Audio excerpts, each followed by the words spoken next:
This government meeting is brought to you by Eastworks and our local cable subscribers.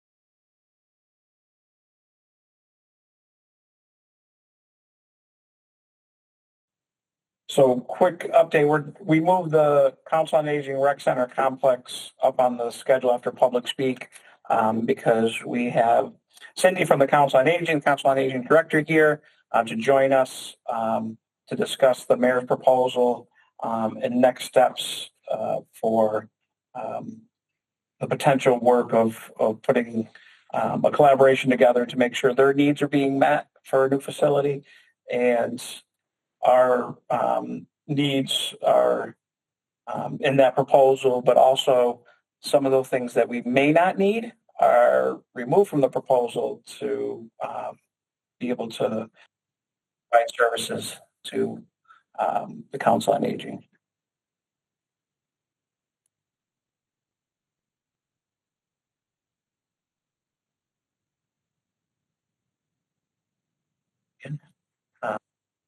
So, did I miss anything? You want to add anything? That was a good recap. So the idea is to draft a letter of to the, what's the official name of the group again? SCBC. The SBC, the Senior Center Building Committee. Senior Center Building Committee, and the mayor, to say that we would be happy to sit at a table with them moving forward to discuss a rec center, Council on Aging complex. One of the things we talked about is if there is going to be a feasibility study, I think, and I don't speak for your group, but it would be two separate feasibility studies or an add-on, like the Council on Aging standalone building, and then what a complex would cost and what would be entailed with that. Am I correct on that? Just that's kind of the assumption we think that your group would move forward with, and I think the mayor would be similar thoughts on that process. Eric has a hand up. Oh. Were you going to respond to that, Cindy? Though, do you want me to, or do you want to go through what you have to go through and then have me comment, or what would you like to do? I think if you want to share kind of what you're hoping as well to kind of as the next step moving forward. Yeah. So John and everyone and Kira and everyone, I just was raising my hand of wondering what the process was for the meeting tonight. Are we gonna approve minutes? Have we called the meeting to order? Oh, sorry. You guys. I'll explain. So we apologize. John had logged into the wrong meeting to start. So we did call the meeting to order on the previous recording. So I don't know how that's going to go. Do you want me to do that since it's now a different recording? Yeah, we had a quorum here, so it's not like you're violating. Yeah, that's true. Public. Okay. And then we had public speak and there was nobody, and then we're at this point. Yeah. Okay, great. Thank you. And we did not get to the minutes. No minutes. Because Cindy came to the meeting, we started with this as the first agenda item, and we have not talked about any of the other items on the agenda yet. Okay, perfect. Thanks so much, everyone. Yeah, sorry about that. That's my bad. So in addition to what John was, to what you were recapping from the March 30th meeting, the Senior Center Building Committee has paused meeting primarily not because of this proposal, but because the mayor is not ready to ask City Council for funding for a feasibility study. And because of the work that the previous ad hoc committee did, which we were told brought us right up to writing an RFP, as long as there was a site that could be specified in a feasibility study, so you're not studying too many sites and the cost going way up. There really isn't that much work for the Senior Center Building Committee to do. It's been meeting since September, and really good conversations, bringing the planner in and so on. So then when the mayor brought this new idea. All we can say as both Council on Aging Board, department staff, and now the Senior Center Building Committee, what we've said is we need more information.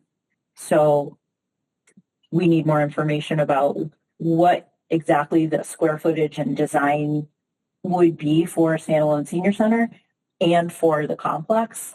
And there really isn't anything else for us to do besides maybe talking some more about possible sites until there's money for a feasibility study. So that's why the chair asked for the motion to not meet again. And John will go over FY27 budget. But I can say that we don't expect there would be funding for a feasibility study in FY27 and maybe not FY28. So for us, we wonder, should we continue talking and in what forum and, what would be productive? Yeah, at this time, if there wasn't going to be any money for a study anytime soon. And so the other thing I would say is that from what I understand, there are at least 2 members of the Council on Aging who would be interested in a multi-use building. Then there are some that are saying we want to learn more, and there are probably some that would go full bore for a standalone senior center. And then Senior Center Building Committee, we just don't know because we haven't really talked about that. So, and then lastly, for a standalone senior center or a senior center that's combined with something else, we know about the space that we would need, and it's significantly more than is listed in the proposal, even if you take into account a shared lobby space and a gymnasium. We're talking for the Easthampton population size of gross square footage of around 18,000, which would put it on par with, say, South Hadley, Ludlow, Wilbraham. You're advised for age 60 plus to have 4 square feet per senior. And the age 60 plus population most recently from UMass and the census is 4,778 people. It's probably more by now. And then, of course, the community could talk about growth because the population will continue to grow at least for a while. So how big would you want to build it? And then another thought that we have been talking about is, what about the future needs of older adults? Because in this community, there are no adult daytime programs for somebody to go for the whole day. And there's a tremendous need for people who can have an increased level of staffing. And it's not something that cities, municipalities typically provide, but because maybe in the future at some point, what with the dearth of programs for older adults, like there was a concept of stubbing the building so that an addition could be put on at some point. Some senior centers have found a way to have that increased level of staffing so that people can come for at least a really good chunk of the day without bringing a family member, so their family members can work. So it's something that, depending on the site and the design, if you could later add on, was a thought. Not developed, just, so there's so many thoughts going around. Mm-hmm. Yeah. And those are the kinds of things that we would be exploring in a study, just like we would be exploring what are the needs for a gymnasium, what are the needs for older adults with a gym, would people pay for, a membership to a fitness room, to a gymnasium, the way they do for other services. So, and then we've been talking about how do our departments operate.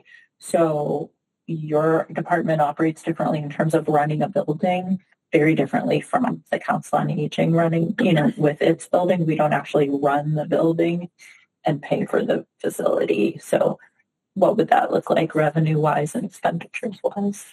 So thank you so much for listening. And if there's anything that would be helpful to you in figuring out what your next steps are, if it would be helpful to have parks people come to the Council on Aging itself, because they're continuing to talk about this. We welcome communication. Are you talking about a meeting, come to a meeting, or? Right. And I mean, I know you've got to get through the rest of your agenda, and I've probably taken up a lot of time. You're fine. I see Dawn is also on the call, so I don't know if I left anything out. One of the things Dawn and I talked about earlier that we wanted to convey if we were able to come tonight is that we highly value the partnership that we already have with parks, using Nonotuck Park, partnering with you on activities, using Millside. I'm going to forget things, but our walking group, the pool, bocce, there's cornhole. We don't have a backyard. You are our backyard.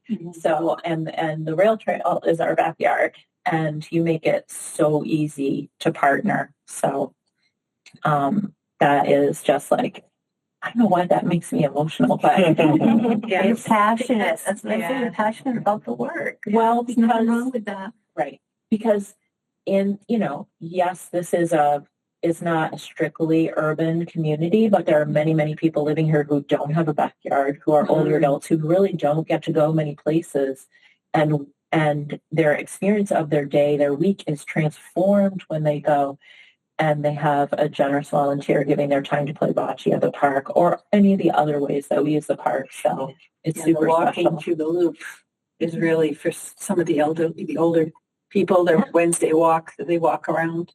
Yeah, is really beneficial. It's totally beneficial, and if you Beautiful too. Yeah.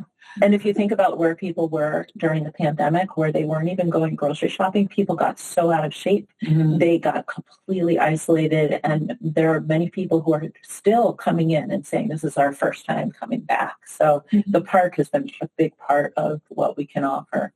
So yeah, we may even have had our men's group meet there, Chi. So it's well used by us and it's free for us, which is huge. I've also talked to people that have come to bocce or the walking group or whatever, and they've never been in the park before. So it's like an introduction. It's really, they're surprised at how nice it is in there. Yeah. I think it would also go the other way. I mean, I meet a lot of people who are not young, who I play pickleball with, and they, have never recognized the value of the senior center. And the reality is we are one community. Yes. And so it really, to silo us in the ways that we've been siloed is not, it's not helpful to any of us as a community. Yeah. And that's why, so as staff, we try to unsilo ourselves all the time. Same thing with the health department, library, we partner with everybody to offer what we can offer with scarce, not totally scarce resources, but, limited resources. So, yeah. You summed it up perfect. We have a great working relationship. I think Parks and Rec and Council on Aging are, it's just that, they're one because it's just now it's 8 months old to 98. Like that we can provide facilities for everyone. So it's been really good working and one of the things I've said about the complex idea with the mayor's proposal is I know he's going to really push towards a complex idea over a standalone. And I think it brings in more people to potential fund it when it comes to a vote when you are doing it for all. And that's my belief on it, that if you're going to offer it for everyone to have something that potentially could be used for them. And down the road, recreation dynamics change, Council on Aging dynamics change, whatever it is, a gym never goes out of style. There's always a need for it. I'm obviously you would know a big proponent for a combination complex. And that's why I would love to sit down at the table with their folks and see if we can at least bring a message, a singular message forward to the mayor and the powers to be that, we are in this together and we think this is going to be a win for the community. If it's, I don't know. We haven't seen the final numbers of what it could potentially cost, but I think going for the proper ask, I think That's what I'd like to see. Just kind of building on what you had said about recommendations based on population for square footage, I would be very curious from a recreation standpoint as well, from a community standpoint, having that information. I'm sure there are recommendations for a community of our size. What would a recreation portion of a building campus like be recommended for the size of our community? In the same way. As part of the process, I feel like you guys have done a really good job getting ahead of sort of where we are. We kind of got Yeah, they've been going for jumped what, in a 5 or little 6 years now on this? Yeah. So we just need to catch up a little bit to even imagine. You know, you've been envisioning and imagining, and I don't think that most of us have had the opportunity to really think that way. So I would love to have that opportunity. Did I answer? Yeah. that? So, and the councils on aging have at our annual conference, architects literally coming to the conference and talking with us about how to work a building committee and how to, you know, there's so many resources. So we've been studying and we still have so much to learn. So on the park side, there probably are resources and specialists who are designing park facilities. And because this data that I'm quoting is from, you know, I can't tell you right now, but I can, you know, I could look it up. And what we're doing also, and we could add to this, is we're looking at what is the population from, I think, age 45 up in the different towns and what size and when did they build their centers, so that we can present, you know, this is what it looks like in area communities, similar communities, and then, you know, what would we be looking for? And so, you know, if we were talking about what are everybody's needs, we could, you know, do a similar thing and you know, talk through that. Because I'll tell you, as this has been discussed at the senior center, what I'm hearing people pop up with is, what do you mean we need a gym? We're still paying for the gym at the schools, you know, or, you know, sort of talking points. People need more information. So yeah. And of course, a lot of chatter about the actual site that we were looking at, and people don't know. People are talking about it as it's very isolated and far away, but they don't know that it connects to the park. And so that's another piece of, you know, another item to explore is, would it benefit the park to have another site that's next to the park? Does anyone else have any other questions or comments regarding this? I saw Desiree, you had your hand up before. Yeah, I was just kind of piggybacking on, I think Carolyn made the comment as well. It'd be interesting to know, you know, the statistics behind the recreation side, but also where the overlap is, where, you know, you mentioned obviously the use of the gymnasium, but the Council of Aging doesn't have any access to the gymnasium during school hours. So it's something that, you know, there might be a lot of overlap in this complex that could help both sides instead of building two separate buildings with the same, you know, square footage usage. But my other question, only because you're there and it'd be a lot faster than me trying to find it on the city website, when is the next meeting for the Council of Aging? It is Tuesday, April 21st at noon, and the agenda is not yet set, but for sure on that agenda will be part 2 of our conversation about this. We may not go into that much detail about the mayor's proposal, but more be talking about what would we want minimum in a senior center, and what are the next steps for talking with parks could well be an agenda item. So I'll let you folks know. I'll let the chair know as soon as we've got yeah. And this is the COA board meeting. The COA board, because there's no more senior center building committee meetings for a while. Paused. Yeah, right. Time being. Right. So our next step is I can draft a letter to send to Dan Rist, who's the chair of the senior center building committee, and the mayor, and I'll include. Would you want the Council on Aging board to be CC'd on that as well? Yeah, Kathy Schweitzer, the board chair. So you can get any of the emails to her. Yeah, I'll get you the contact. Yeah. Great. Did you mention where you meet? Yes, upstairs in conference room Thank 1. you. Yeah, the third Tuesday of every month. Okay. All right. And then I don't know if Dawn wanted to add anything. Dawn, did you want to add anything on the COA end of things? Sorry, I was cooking and listening. No, I think Cindy, you pretty much covered it. I mean, my biggest thing was, you guys are great partners and we're happy to continue figuring out what that could look like in the future. Great. Thank you. Okay. All right. Thank you. Yeah, thank you for taking the coming time. and sharing. Thank you for the opportunity. Enjoy the next meeting. Okay. So we're going to go back to the minutes from the March 11th meeting. I would take a motion to approve the minutes. Motion. And a second. Second. Michelle, second. Any discussion, edits, additions? I don't know if it matters, but I did not nominate Marlene.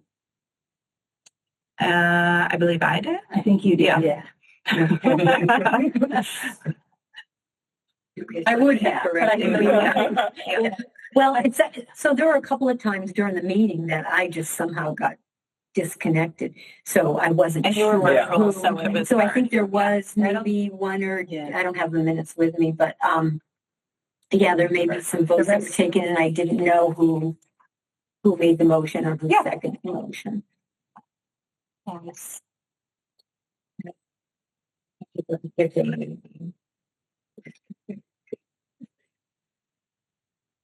And did you have others? No, I think that was the only thing I noticed. I did see your name is spelled with 2 L's at one Yes, point. I don't usually, Yeah, it's just one L, one L. yeah. I don't usually correct people, but yeah. I had a couple small edits. On the top of page 1, order, it's just misspelled. Like calling the meeting to order. Oh, yeah, oh, sure. Yeah. And then on page 3, there were 2, Daily Field, just, it has an EY. Page 3. Yep. Or it's the bottom-ish.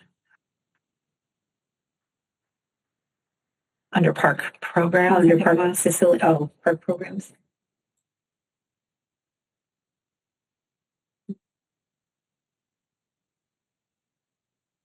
Oh, there it is. Okay.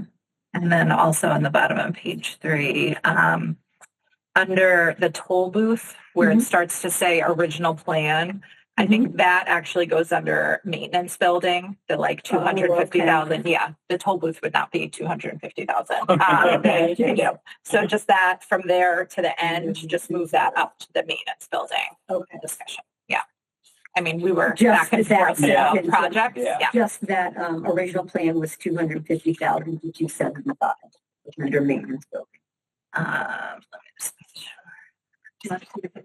I have it. Oh, but I'm just the following sentence. John. Yeah, the following sentences. At least look at maintenance building now. Okay, so all that. Yeah, just starting with original plan to the end Okay, of the to the paragraph. end. You're and right. then finish Yes. that up. Okay. Yeah. And I think that was Okay. mainly it. Does anyone online have any additions, edits? If not, Not for me. great. So we will vote to approve the minutes. As amended. As amended? Yeah. Michelle, Yeah, I'll second. Marlene. Aye. Oh, you were voting. You had already seconded, so we could. Oh, okay, all right, discuss yeah, that. Yeah. Discuss it. So it's a new yes. motion, right? It's a new It's, motion, or you're still an amended. amended. Okay. Yeah. All right. So Carolyn moved. Michelle second. Yes. Okay. So aye. And That then will so work far for everyone has said Jeanette. aye. Kira says aye. Brian, Yes. Yes, I approve as amended. and Desiree. Yes. Okay. So we will move back to our agenda with the CPA projects. So here's Updates. CPA project update, skate park, been meeting a lot with GZA was on site with them at Millside on Monday. The rain gardens that are part of this project are a little large. Thank you. So we met to kind of go over size and mapped it out a little bit they're going to reconfigure it so we can still get vehicles and bigger trucks behind the band shell because the rain garden is behind the band shell. So they're working on just shifting little things. Dan doesn't think it's going to be a big issue because we are catching water off of the inner circle. There is drainage already there, so which he didn't realize. So I think we'll be fine on that. So I told whenever there's meetings now that concern that area, we're doing it on site with spray paint and understanding exactly where we're going. So I'm comfortable with that. We have Conservation Commission walk through on this coming Monday the 13th.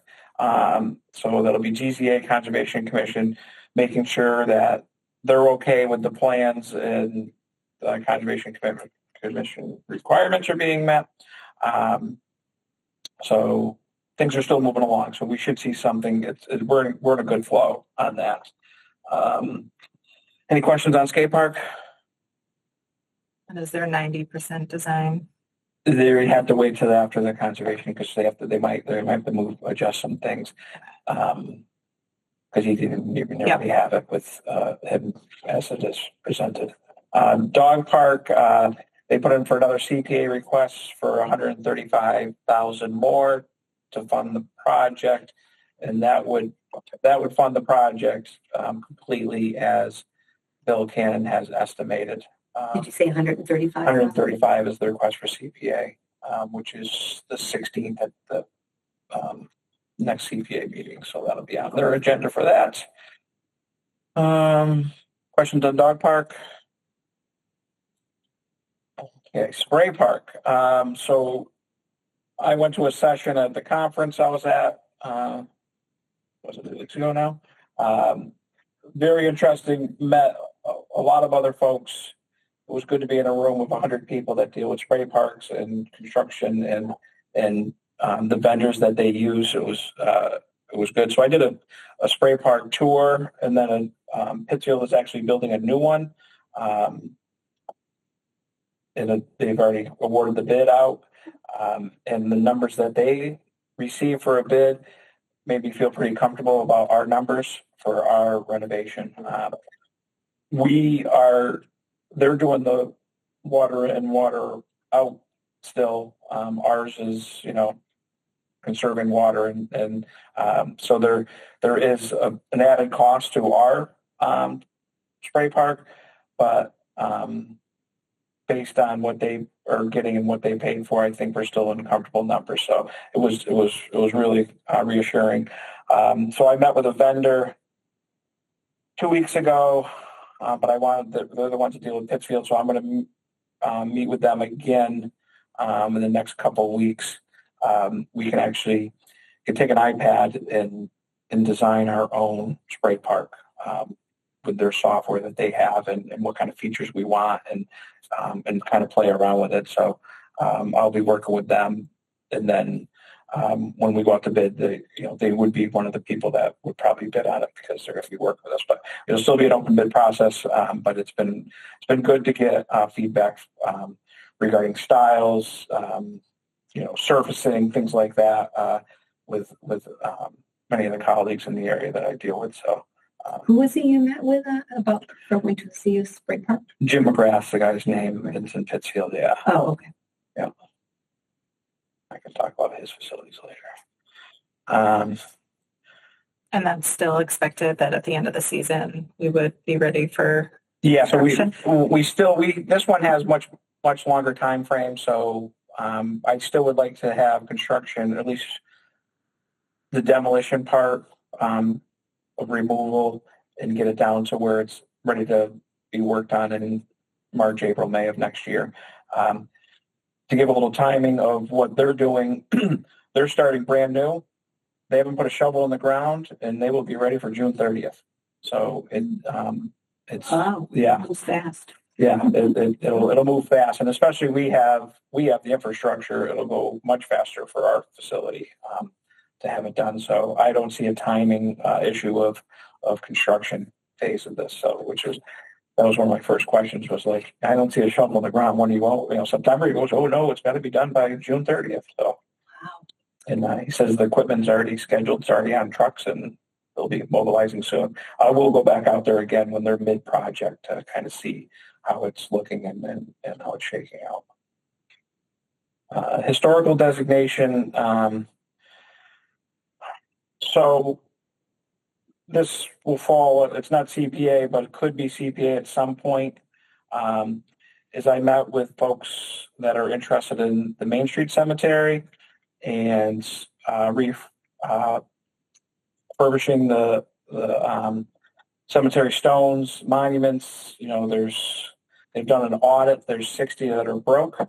There's 60 that have fallen over completely. There's about 120 that need to be reconditioned for stones. We're going to be meeting with the mayor next week or within 2 weeks to discuss. You'll see. We don't own the stones. A family stone at a cemetery is their property. And what I was relating to these folks that today we had a meeting was we have to do a marketing campaign and get it into the paper that we are going to be looking at Main Street Cemetery, refurbishing stones and getting outreach out to people if they have a problem, they don't want their stone touched or whatever, to give them a deadline. Like if you have family members that you don't want anybody to touch your property or whatever, let us know by June 1st or whatever. But, most of these stones are over 100 years old. Like there's not probably anybody around that would care that or would probably be happy that they're being, repositioned and getting the attention that they deserve.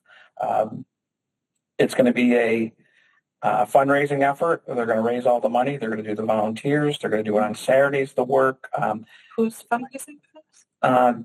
Don Cardberry is his name.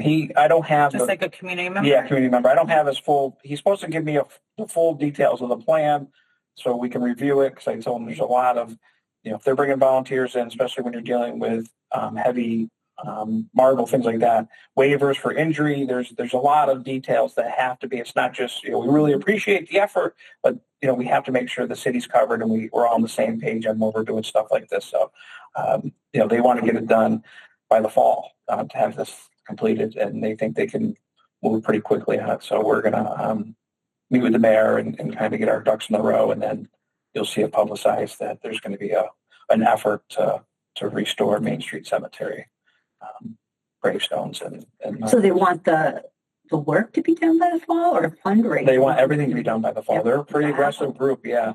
I did meet with Tom, our veterans agent, after I met with them. There is a potential grant opportunity. It's small, but that for work like this. So he's going to give me the information. And if it's something where we can match any fundraising funds that they do towards a project like this. And they said, well, their main concern is their family members are in Main Street. So like they really want to see this done.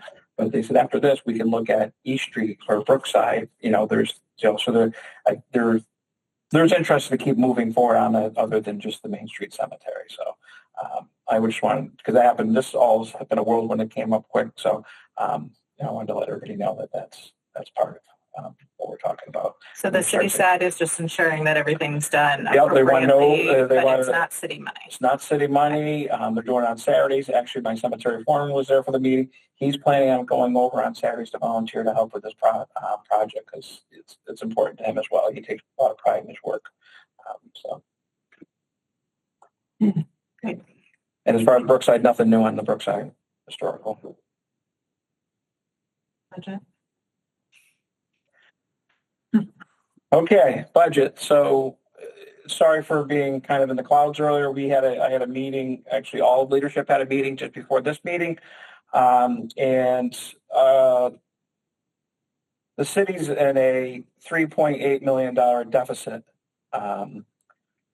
And we are looking at two paths. Cutting positions, expenses, and anything associated with budget dollars.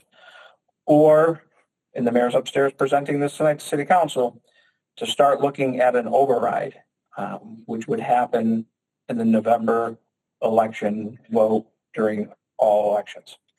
With that being said, my first question was recreation coordinator position, and that has been axed completely out of any potential budgets. Not even a placeholder. Gone.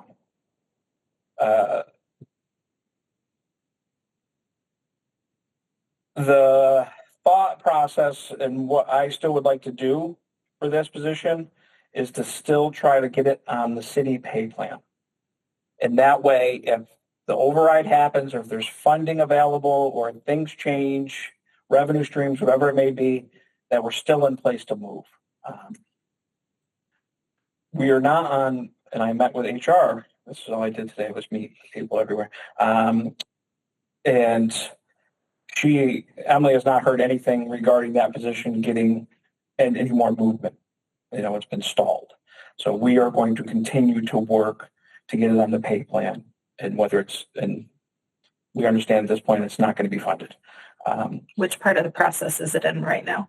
It's went through City Council to kick it to ordinance, whatever, 2 weeks ago, whatever that was.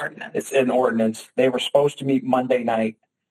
They never posted the agenda, never met, anything like that, because I've been keeping track of their, now that it's on there, I'm keeping track of their meeting minutes and agendas to make sure that if it does show up, that we are ready to move on it. I did find it's Tamara, Connie, can't remember who the third is, but I did ask who the three were to make sure that we're have an ear with them to make sure how important this is. So we are being asked to level budget to 26, which is near impossible, to be quite honest. We're chlorine, like, you want to have a pool, the chlorine number is not going to change. We have to, there's a couple line items that I just can't cut. I just can't do it. You know, if they want to maintain operations as it is. One of the messages I told the mayor, and it was a resounding applause from all leadership, was you can't say yes to everything. And City Council can't say, like, if we're at this point, you have to tell people no until things shake out better. You can't cut budgets and staffing and then still have expectations through the roof. It's just, they don't meet. So they understood that. The mayor understood that. He didn't want his first leadership meeting to be about a budget deficit of $3.8 million. I asked him that I thought we had a meeting tonight, and to make sure that this is going to be public knowledge. And he said, yes, you can discuss this in public. So there's no surprises moving forward, that there will be a lot of chatter throughout the city and the papers and everything about the $3.8 million deficit and a potential override. Easthampton's never had an override. I think Eric can speak to, I think he was employed, and maybe even Brian, with the park when it hit the fan in the 80s, when they basically closed the doors of the park, and that's when we started charging fees, because they said, park's closed, you guys figure out how you're going to pay for it. Did he indicate if it would be a menu override or just one lump sum, or is he going to menu like? I think it's going to be one lump sum. But they're meeting with Department of Revenue tomorrow, the finance team and the mayor. This is all new territory. They sent them over a 38-page document to understand moving forward on this process. This was all fresh news. It hit real hard yesterday, I guess, is one of them they told us, and had everybody in the room today to give everybody the news. When you do a menu, it just yeah, it's going to be one. It's going to be one. It's going to be. I think it's going to be a $4 million ask for the override, and it's going to be that this would get the city back to ground zero. and take care of the deficit that was moved forward from last year, which was about 3.8 million. So That just came to light. no, it's been discussed. I've been talking about it when JT was running for mayor. I was told Yeah. flat out, I'm like, there's a deficit sitting out there. Everybody's known about it. It's whether they thought state revenues and local revenues could match and help and offset that, but the He numbers aren't has there. mentioned it in the Yeah, past. the numbers but are not just, there. You don't want to believe it. It's reality. Today is the day that it hit home. So that's where we're at. They're supposed to send out a marching orders basically of how to revamp our budget. But it's going to be to probably the 26 budget level numbers. So we're going to operate to that. What is that? What's the We only went up 3% really. So it's not, 3%? so it's not, we went up a little bit on a few things, but pretty much 3% for us on the expense side. The personnel side is all contractual, so there's no real wiggle room there. They're adamant that they do not want to cut positions. Like they're adamant that they do not want that to happen. If the override does not go through, if they go for it, does not go through, our budget come January 1st will be annihilated, for a lack of a better term. John, how do you feel about your current budget, 26 budget right now?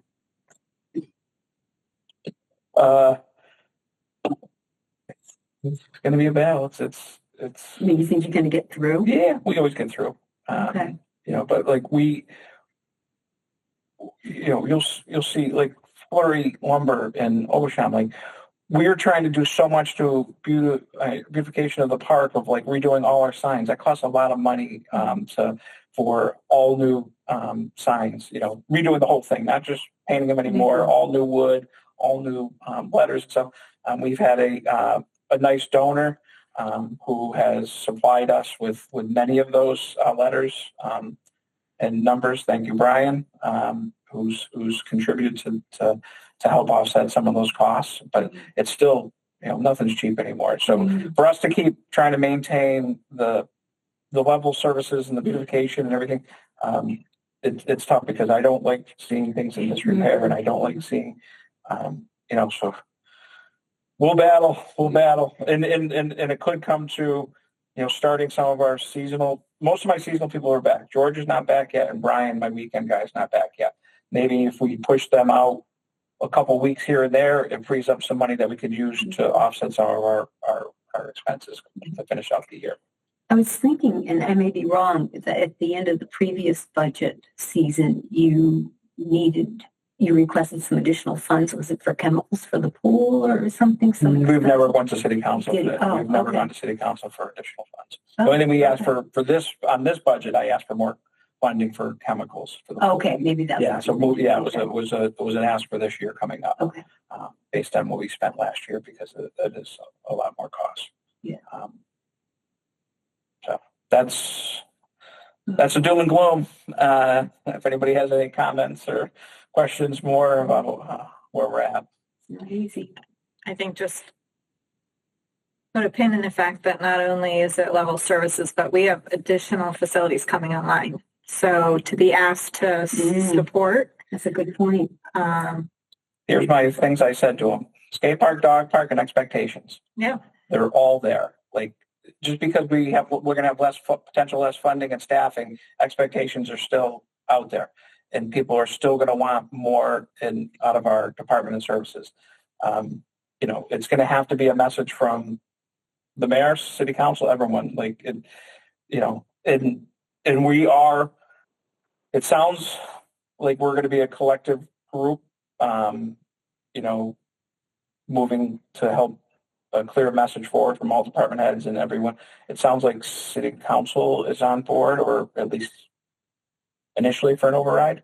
But we want to make sure that we're all supporting each other, no matter what department it is, that we all are in this together, to make sure that we all feel the same. Every department head in that room feels they're Budget's the most important thing. So being respectful for everybody's budgets and positions that could potentially be lost is, we want to be mindful of that. True. Eric?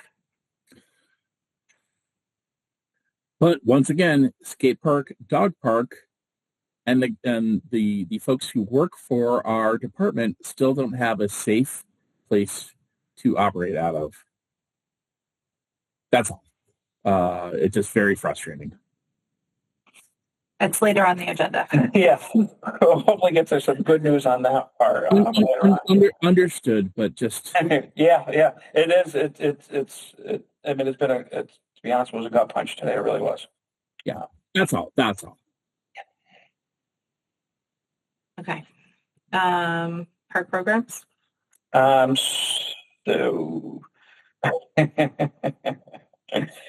it's kind of ironic. So, one of the things that was going to help set us up for a rec coordinator position was soccer and Little League scheduled opening day for the same day because they don't coordinate with each other because there's no coordination factor between the two. So the first Saturday in May is going to be an absolute disaster coming into the park. Can we talk to them and ask one of them to switch? We're going to talk to them about timing, because it is, but neither one reached out to our department. Well, actually, Little League did, but we haven't heard from soccer that their opening day was going to be, but there was no coordination. And the first thing I said was, here's bullet point A of why a rec coordinator is essential. To take it out of their hands and making sure we're planning and being mindful of people's times and what it takes to have the parade, because the Little League baseball softball parade has the fire trucks and has everything in it. It's staging area, and there's a lot of time for people to stage before they get down into the ball fields. So I put opening day down just kind of just to we'll see how this is going to shake out and what we can do. But like I said, we've not heard from soccer about opening day. It's been. So would that be something that as a commission that we could say needs to change? It does need to move off of that date, that it's not acceptable? I'll find out. I don't even know when the times are. Like we'll coordinate it. Like my thing is in a weekend. Yeah, that it just wasn't communicated. Normally, Little League does not have their parade and opening day in May. They have been the last Saturday in April. So I'm sure soccer went with the history on that of, they never have it the first Saturday in May. We'll do ours there. The problem is the question should be asked before the information is sent out.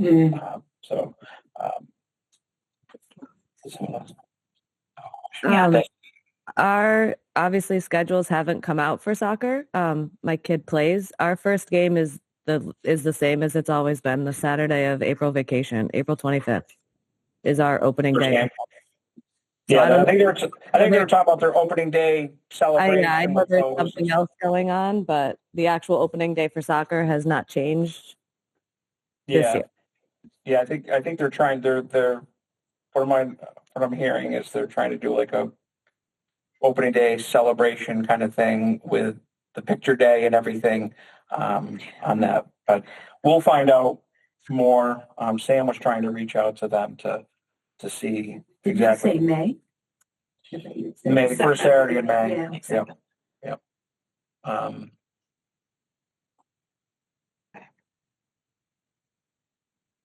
Camp.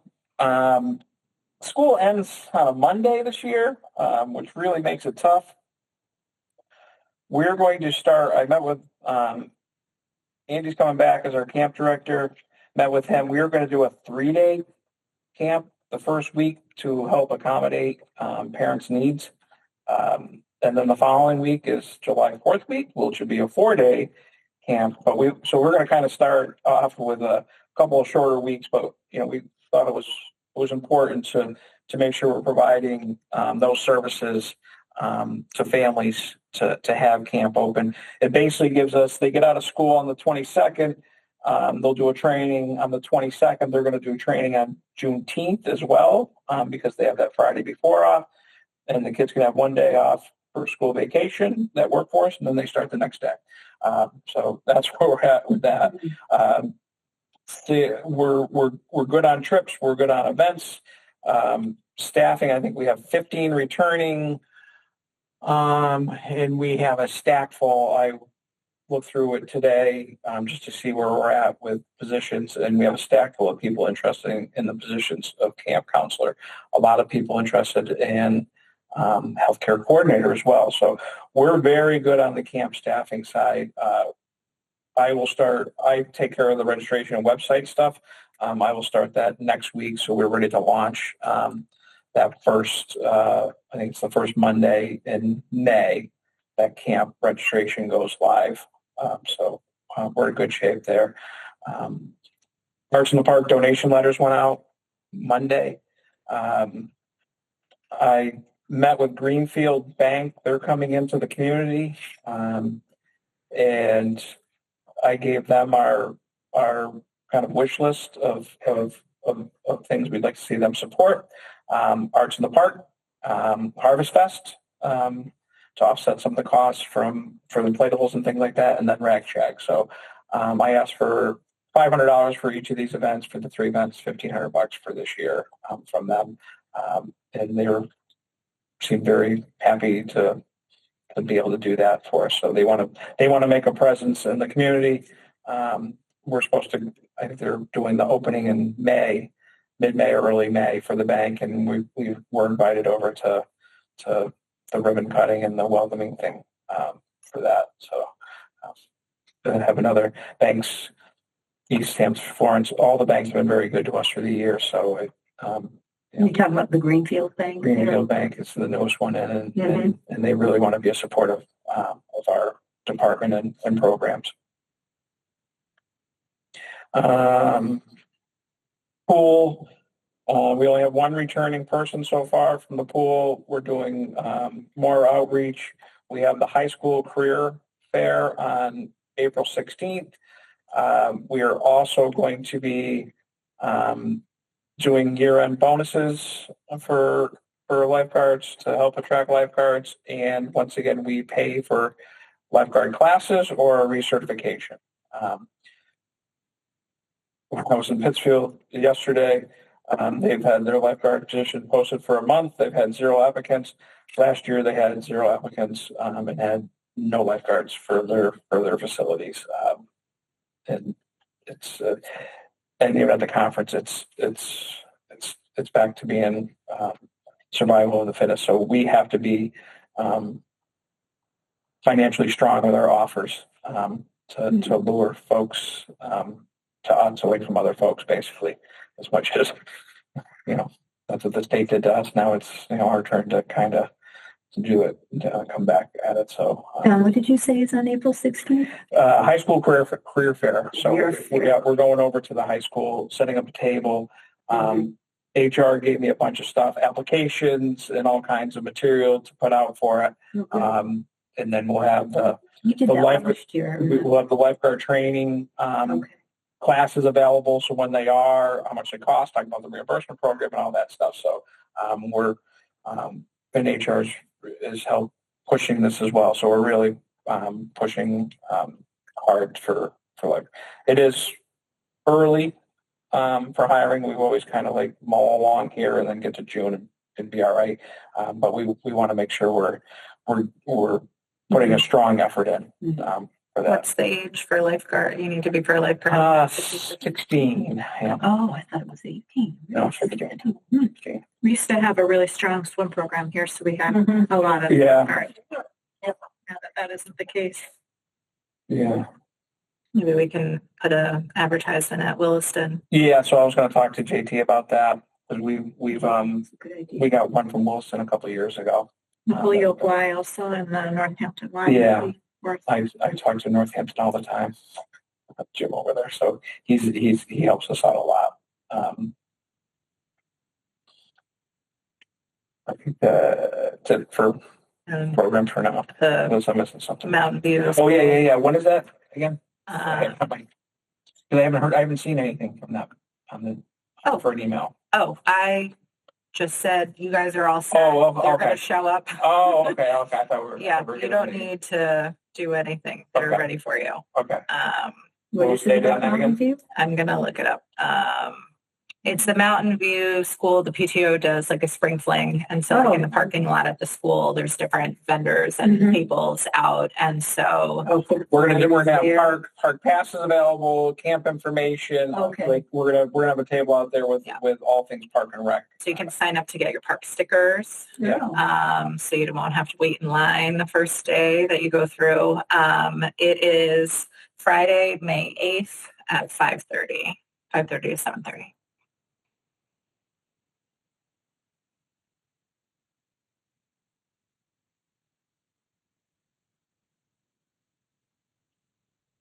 All right. Facilities. Park facilities, maintenance building. So What's the update? I had an on-site meeting last Thursday to get some estimates that we can move forward with compared to what was presented many years ago. A lot has changed. So I was hoping to have them back for tonight's meeting, but I did not get them as of yet. But the mayor is still interested in seeing a plan in the numbers. I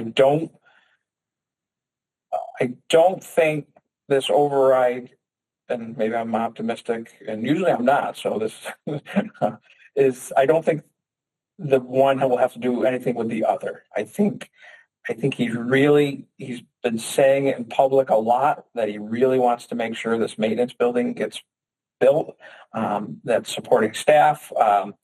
So I'm very optimistic that we will be able to move forward with this for the fall. So just to clarify, this is the steel building. This is the steel building, yeah, the original one from way back when, just like a Morton building, like yes, the soccer exactly. building. Okay. Yeah, exactly. Oh, that's good to know. So aside from the complex. Yeah, so he's still supporting. Yeah, so Good. one of the things when we met with him was when Karen and I met with him, And Carolyn. and Carolyn, I met with so much. It was like a month ago. Was, we understand the complex idea and, want to be supportive of that, but That's long range. that's long range. Yeah. There's no way we can wait 3, 4, 5, 6 years for something to come of that. So we really, this is. Yeah. Well, that's a relief because it needs, he was even quoted in the paper of saying, like they're in a building that doesn't heat up past 41 degrees. Like, so and someone called today, left a message about, when are you guys opening for these? And you better get that maintenance building for your guys. They really need something. So yeah, we're going to keep grinding away at that. And as soon as I have numbers, better numbers, I'll, let everybody know here and let the mayor know as well. So where we're at. Park facilities, I guess I'll put under old and continuing business. A toll booth, nothing new on that. George is not back yet. The only thing I can say is that we're going to have 2 people on Saturdays, help free up the crowd at the beginning of the shift, and hopefully that eases some of this while we move into getting that toll booth moved down further into the park. There's a lot going on right now with everybody, so it's not lost in the shuffle. We're still going to move forward on that, but at least do our best to speed things along for folks on that. And New City Playground, nothing new on that, and some back and forth from the state, just looking for some ADA accessible information. So which is a good sign when the project is on their desk and they're still asking about it and looking for more information. That's generally a good sign that it's moving in a good direction. So I'm optimistic about that. And then the pond project at the point, the Nashwauk Pond Committee's project, where they're redoing the shoreline of the point that's across from the boat launch. we're having a pre-construction meeting on the 16th of April. So the bid has been awarded to a contractor. We're going to go down on site. So there'll be heavy equipment down there and things that people will be like, what is going on down here? Just so it'll be probably the first week of May where there'll be a lot of activity starting to happen down there. And so it's not technically our project, it's Nashwauk Pond Committee's project, but it's on our parcel and it's going to look good when it's done. Are they reinforcing the, Yes. creating a, Yes, and they're doing it with curbing to make it some seat. So it'll be a nice sitting area while you're enjoying. Like, so it's going to do aesthetically. It's going to look much better, but it's also going to serve a purpose. So it's exciting that they're doing that project. So More places to eat your ice cream. yeah.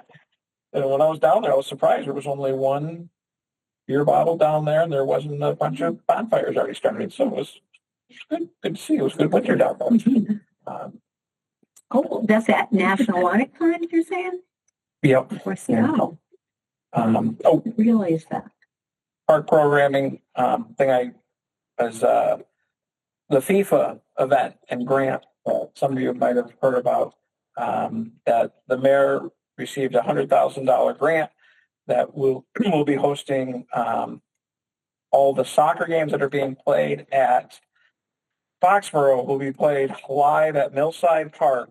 And there's 7 dates. One date does go into July, but it's July 9th. It's not too far into July where it's going to affect the construction for the skate park. We had a meeting today with public safety, planning, myself, Board of Health, DPW, the mayor. There's a lot of us in there to talk about a lot of the moving parts. Many of the moving parts affect our department. But there's going to be food trucks, breweries. It's going to be a ticketed event. It's free, but you're going to go in and get a ticket so they know how many people are coming. So we can get an idea of what kind of support is needed, whether it's public safety, auxiliary parking, more porta potties, whatever it may be. There's a lot of things that are happening. So they're talking about doing satellite parking further away from those sides and having people walk or shuttle. They're looking at shuttle opportunities between either busing or there's a trolley or something that. and that's all within that $100,000 grant funding then? So, Yes. okay. So this is a matching grant.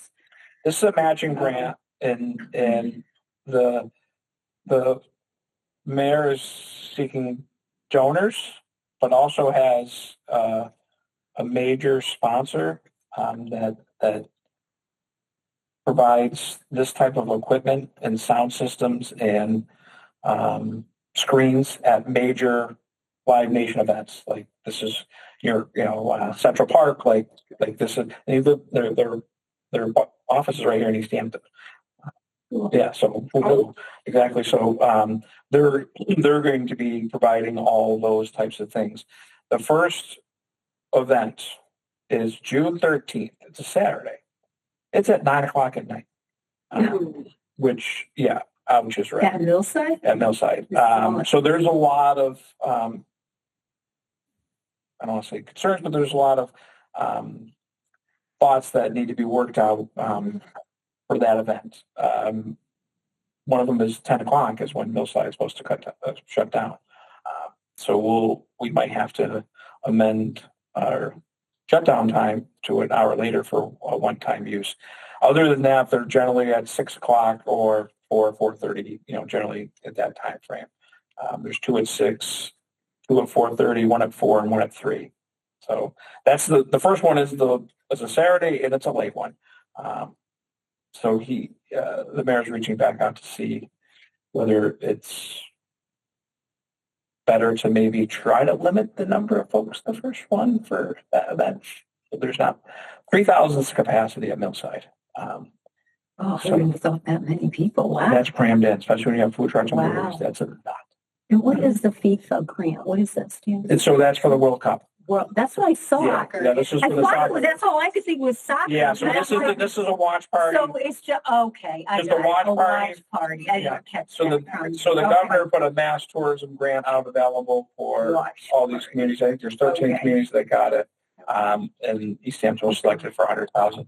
I assumed it was soccer when you Yeah, said that, and- but then you were and- talking about events. and I'm it's- there's- thinking, you There's did play going to be a soccer. lot of meetings and discussions moving forward between all departments to make sure that this is we're not sure So basically, they're showing the games that are at Right. Foxborough Yes. on a big screen. on a big screen. Exactly. Yeah. Exactly. And trying to make it an experience with music and Mhm. food trucks and So you'll have a breweries. lot of kids So it'll down open there. before the show, so people have time to get food. And Yeah, I would say we're going to probably say like 2 hours before, because especially with parking in the way, the parking lot at Millside is going to be for handicap and staging, bathrooms and dumpsters. Mhm. No Oh, so parking. you will have to have. There's going to be, parking there's going to off-site. be, there's going to be a lot of parking issues and trying to find people to. People probably park at Eastworks building, trying to, Yeah, I imagine. that though. Yeah. Exactly. Now, is there any income for this? Is there any benefit of it? Just the businesses, hopefully they're supporting the food trucks. Right, the and food trucks will the- make and money. the- and the The food breweries. trucks don't pay anything to be there or any Not of that that. I'm aware of. Okay. We're not seeing it. Maybe we need to develop a Parks and Rec T-shirt. We can sell on there. Stickers. Yes. What else can we do? Support our cause. So yeah, this is very fluid. So We need friends of the this parks. this was our first meeting, and so I will be, if anything urgent comes up that needs your guys' attention or thought process, I will keep everybody informed. So our next meeting, hopefully in May, when we meet again, that we'll have a better idea where we are as a city towards this event. Listen, John, the Republic of Ireland lost to Chechnya, and we are not in the World Cup. So I don't know why. I think it's what is it? Scotland against Haiti, maybe in the first round that would be showing on the 13th. But yeah, I think that's the way it works out. But Yeah, so we know most of the matches already. And one of my concerns was just I was hoping for countries that can play friendlies. Yeah. In a space that's kind of tight. You get 3,000 people very passionate about their countries and their soccer, and they, so that was, I relayed that to everybody, and everybody was, so everybody's cognizant of that, but it seems like we have a good draw as far as that goes. I'm just saying, I wish the Irish had qualified for the World Cup. That's all. Yeah. My jersey. I think that's it for me. You know why the mayor, Stick a fork in it, right? And done. John, you know why the mayor chose Millside for this event? Because That's the only. that's a spot where we want people to come, and we want people to, concert experience, things like that. Sure. Actually, I'm not done yet, because I thank you for reminding me of one more thing. Now that we're on that, so yeah, so it's a good fit to have a Millside, because that's where the Mill Pond Live shows were. They were bigger events. Yeah. There's going to be fencing there. Hasty Fencing's donating orange fencing, so a lot of these things are going to be left up for a 3-week span. So they're not going to be taking the porta potties out. They're going to be cleaning them. They'll probably lock them when they're not in use. The fences are staying up. The dumpsters are going to be in the parking lot. So they're not going to just set up, take down, set up, take because it's basically every 3 days. It's almost like every 3 days that there's going to be a game. I'm just thinking parking Parking be an should be- issue. It's going to be yeah. But yeah, it's been done before. Like the Mill Pond Lives had 3,000 people at their events, 2,500, 3,000. So I don't think we're going to get that many, because you're at 4 o'clock game, people work. Yeah. I don't know, but I think they're still going to be busy. It's going to be busy there. I mean, Yeah, it people will. want to see the World Cup and they can't Yeah. afford tickets to actually go. Yeah, it's going to be busy there. I'm just Seems thinking like about another you option. parking behind the buildings, but you have businesses, the Yeah, breweries. they're DPW's work with the mayor. They're looking at, so when you purchase a ticket, they're gonna assign you a parking lot. Like you're gonna get this parking lot, this parking lot, this parking lot, and then the shuttles will run every half hour, I believe he said, 15 minutes or a half hour. They're gonna drive up, dump you off, and come back to the parking lot. Just keep running circles around. So, like I said, it's fluid. We're not, the shuttles haven't even been confirmed yet. Like there's so many things. It's gonna move fast, but we're on board with that. So speaking of concerts, I have a meeting tomorrow with a group that wants to do a concert with with a few bands in the park at a pavilion, and it's for a fundraiser on a Saturday, May 30th. I have concerns about a concert at our pavilions. Right now, there's no other pavilions rented, which is a good thing. But when folks rent our pavilions, it's usually for wedding, birthday parties, after funeral, graduation parties. Having one pavilion dominate the entire space with music, in the entire park with music, is concerning to me for a lot of reasons. And Millside was built for this reason, to host music events. And Nonotuck Park is for families and other resources. So, I'm meeting with them tomorrow to discuss it. I wanted to talk to you guys first, or just give you a heads up that this is something, if you guys have feelings strong one way or the other, if you think I'm off my rocker by thinking that a concert in the pavilions would be a problem, feel free to express that. But it's been very vague about what and it's not because of the type of music that would be there, but it's the heavy metal, The one that bought the yes, cultural, and that's not my concern, because it's a general thing. If it was a polka concert all day, I still think it's. So this would be you're providing a concert. They said afternoon. I'm not. I don't. The details have been very vague, other than the 30th, and it's a fundraising event. Is Millside available to rent? Yeah. So the next day, there's an event at Millside for the same fundraiser that the fire department's doing, and I'm meeting with the fire department next week to discuss that. So the 31st, they're doing a family fair kind of thing at Millside, and then this group wants to do a fundraiser for the skate park. They're both doing it for the skate park on the 30th. So maybe could they do it there instead? Well, that's what I was trying, and it doesn't seem like I there's. wonder if it's Is there a difference in the fee? Is that what No. you think it is now? No. It's actually going to cost them more, because all their guests are going to pay $3 to come into the park. We're not waiving the fee for them to come in. Yeah.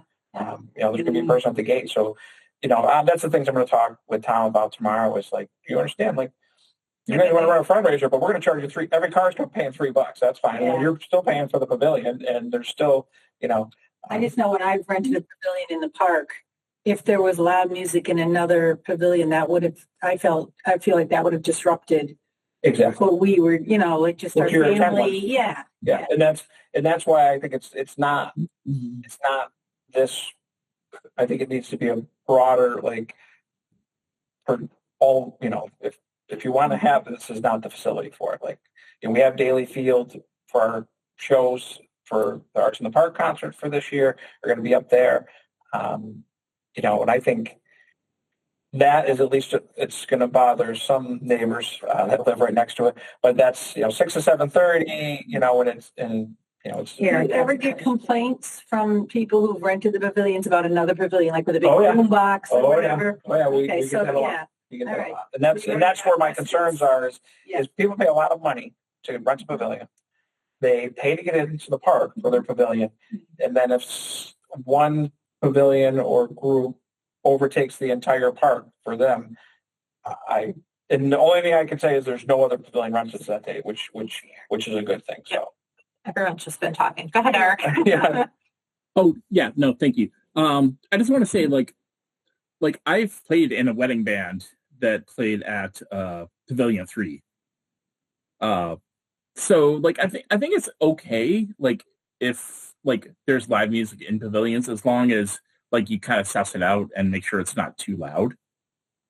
I mean, like there have been like concerts in pavilions over the years. So I don't know. I think it's okay. So what do you do if they get too loud or if somebody complains about it? Someone complains? I think that's the hard part though, because if it's a fundraiser and the goal is to come and be able to listen to the music, and then security's going to come and tell them they need to turn it down or off, that's going to be a conflict of interest for them as a fundraiser. Are there other pavilions close by that pavilion they would be using? I think they're looking at 4, so it's the center of the They're park. using 4? No, they're looking at Pavilion 4, so which is the center of the park. The other thing, like, that was pre-Millside when a lot of that was going on. I think I don't know if we've had a band in the park since I've been there for a wedding or a function. The intent for when, with Millside being, that's kind of our music venue spot. Like that's the spot where you go and they're concerned about it being too small of an event.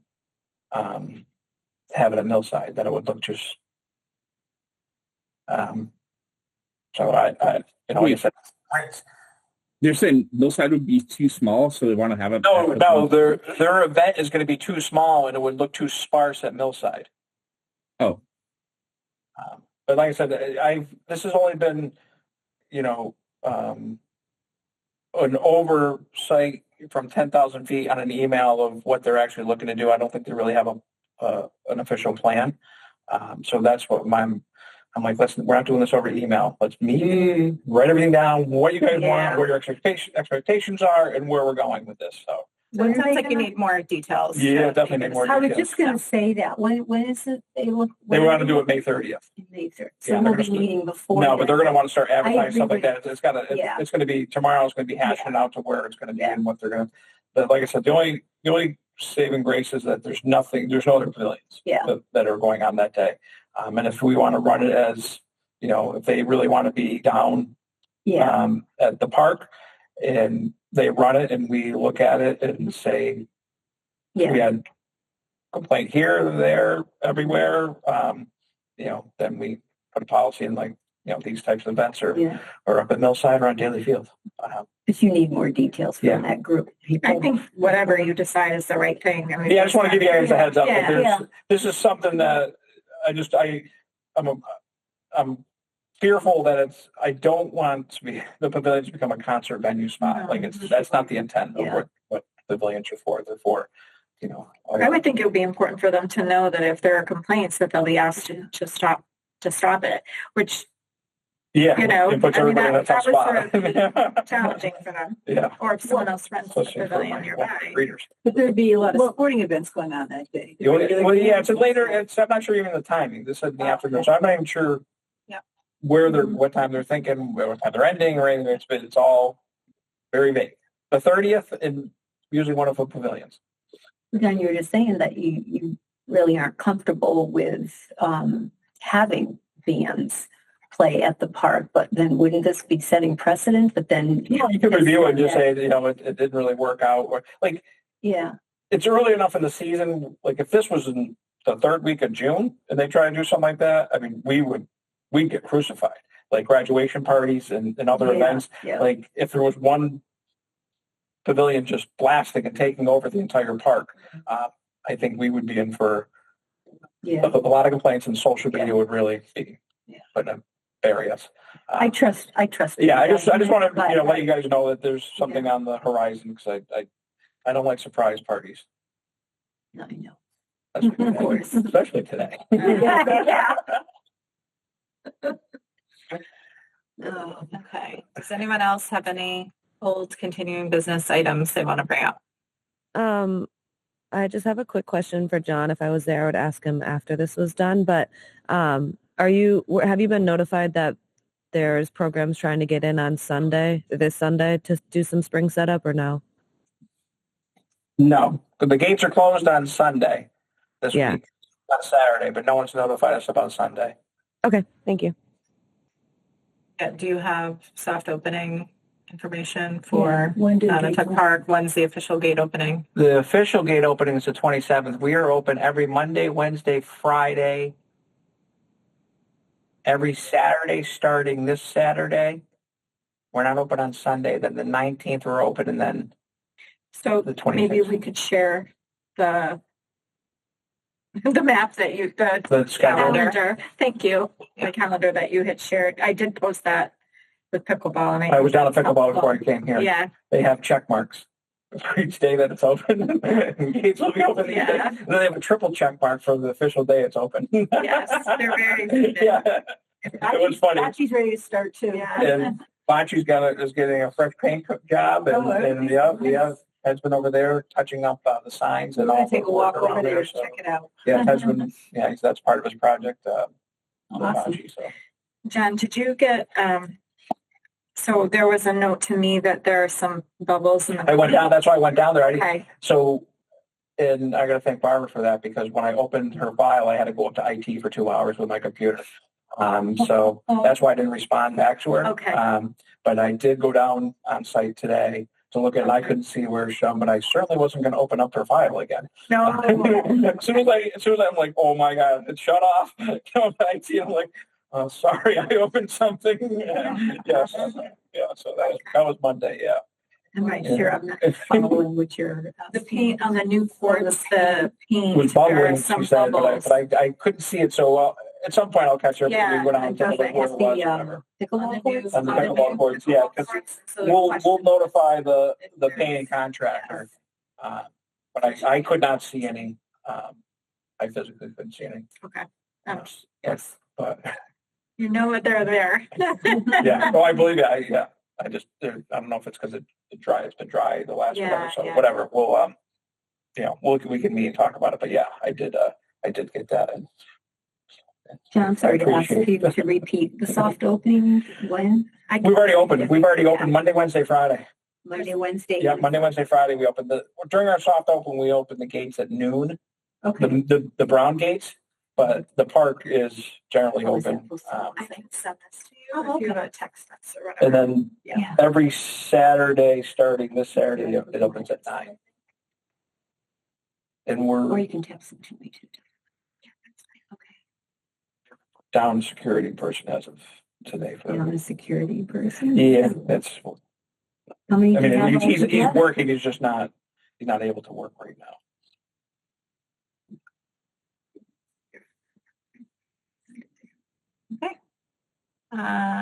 Next meeting is May 13th at 6 p.m. It's the second Wednesday of the month. I'll make sure I click the right link for those online. Once again, my apologies for that. That was my bad. Yeah, no problem. John, what's the starting rate for a lifeguard?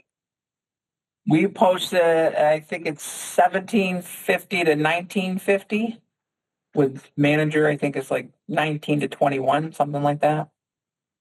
So is that range pending experience or?